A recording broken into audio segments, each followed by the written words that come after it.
Okay, so problem 11 from chapter 6 of CFIN7. So Werner Corp's outstanding bond, which has a coupon rate equal to 8% and a $1,000 face value, matures in 6 years. If investors require a rate of return equal to 12% on similar bonds, and interest is paid semi-annually, what should be the market price of Brunner's bond? So we've got 6 years semi-annually, so 6 times 2.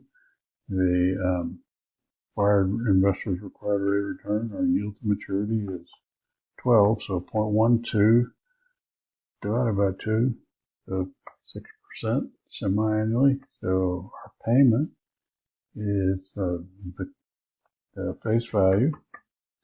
Oops, I don't need two equal signs there.